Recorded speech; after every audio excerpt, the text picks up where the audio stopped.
Dando prosseguimento à aula de sensoriamento remoto, hoje nós vamos falar de radiação eletromagnética. Vamos lá.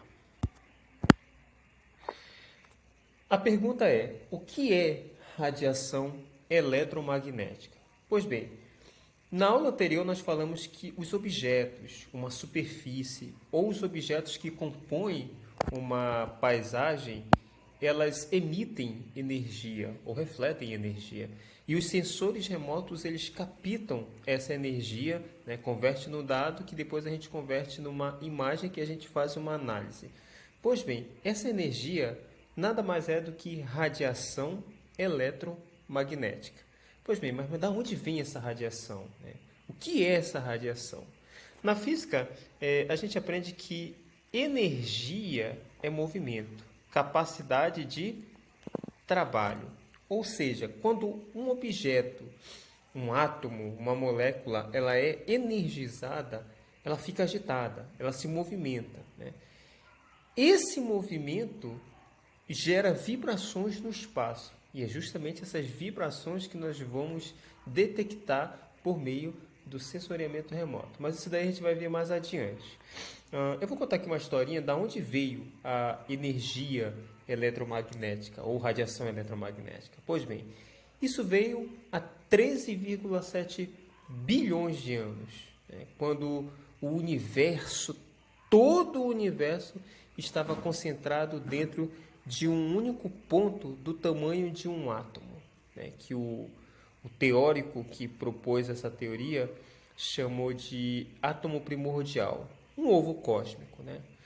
Agora imagina todos os planetas, todas as estrelas, todas as galáxias dentro de um ovo cósmico do tamanho de um átomo, né? A matéria em si, para caber dentro de um ovo desse tamanho, tinha que ser convertida em energia. Ou seja, tudo naquele período é energia, assim como hoje, né? Tudo é energia. Só que naquele momento que ocorreu o Big Bang, a energia foi espalhada para todos os lados, né? Uma parte dessa energia se condensou e deu origem à matéria, e o restante da energia ficou pairando no espaço, né, interagindo com essa matéria, e essa interação gera justamente essa vibração que os sensores remotos eles captam. Mas a gente vai ver mais adiante. Aqui eu trouxe uma fórmula proposta pelo físico alemão, um dos maiores gênios do século XX, Albert Einstein, que ele vai explicar que quando a massa ou um objeto que tem massa, ela é acelerada na velocidade da luz, ela se transforma em energia. Por isso ele propôs aqui essa fórmula, né? E, que é energia, né, igual a mc ao quadrado, ou seja, E é energia igual m, que é a massa, um objeto que tem massa, matéria que tem massa, quando ela é acelerada na velocidade da luz, ela é igual a energia. Bacana, né? Essa imagem ela é produzida a partir de um satélite que ele foi enviado para o espaço, e ele tinha um radiômetro embutido nele para captar uma radiação específica que não dá para ser captada pelo olho humano ou uma máquina digital, fotográfica, não. Era um tipo de radiação específico que somente esse tipo de radiômetro poderia captar, que foi justamente quando ele conseguiu captar o que a gente chama de radiação cósmica de fundo, né, ou os requícios, né, digamos assim, o fóssil do Big Bang. Anos atrás, acho que nos anos 60, já tinha sido detectada por um radiômetro na superfície da Terra, né?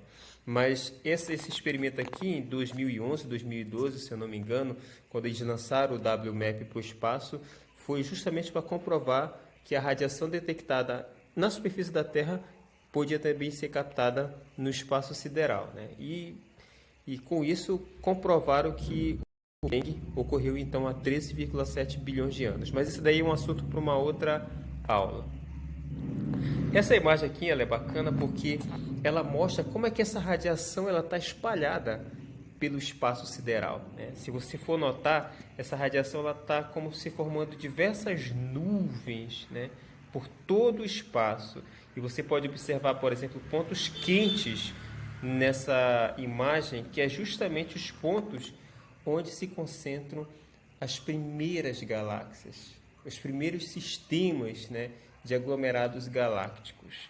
E os astrônomos, né, chamam essa imagem produzida pelo WMAP de a imagem do universo quando ela tinha apenas 375 mil anos. Ou seja, ainda era um bebê quando comparado com a idade de hoje de 13,7 bilhões de anos. Bem, eu trouxe só essa imagem aqui só mesmo para nível de ilustrar, né, como um sensor consegue captar diferentes tipos de energia e que existe diferentes tipos de energia pairando aí pelo espaço e que os nossos sensores estão detectando de um a um, né, separadamente, que a gente vai verificar isso lá quando a gente estudar os espectros eletromagnéticos.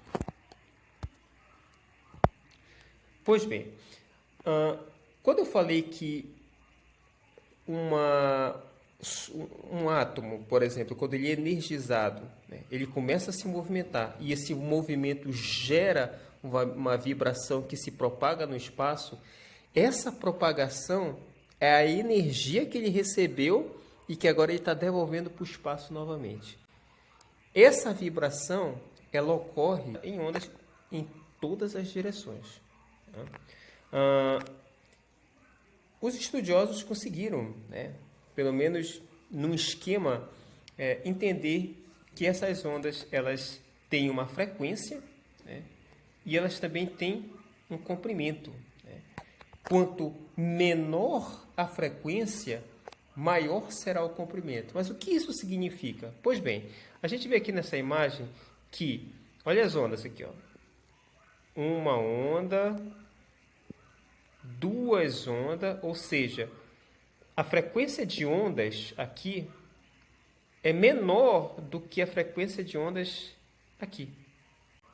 Verifica-se que a frequência ela é maior, mas o comprimento entre elas é menor. Isso aqui para nível de conhecimento, ele importa porque dentro do espectro eletromagnético, que é um assunto que a gente vai estudar com mais profundidade no próximo vídeo, ele vai explicar que, dependendo do comprimento e da frequência, nós vamos ter diferentes tipos de radiação eletromagnética. Né? Aqui.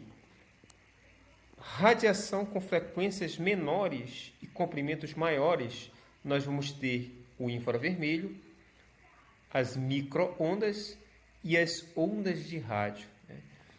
E as radiações, né, com uma frequência maior, né, e um comprimento menor, nós vamos ter os tipos de radiação, como os raios gama, os raios X e os raios ultravioleta, que, só para nível de informação, são, digamos assim, a radiação mais perigosa, né, para a vida.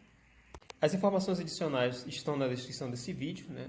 Dúvidas vocês podem colocar nos comentários, que na medida do possível a gente vai estar respondendo a todos, tá ok? Daqui a pouco a gente posta o terceiro vídeo falando sobre o espectro magnético, explicando melhor esse lance aí de ondas e comprimentos. E é isso, pessoal. Um abraço e até a próxima.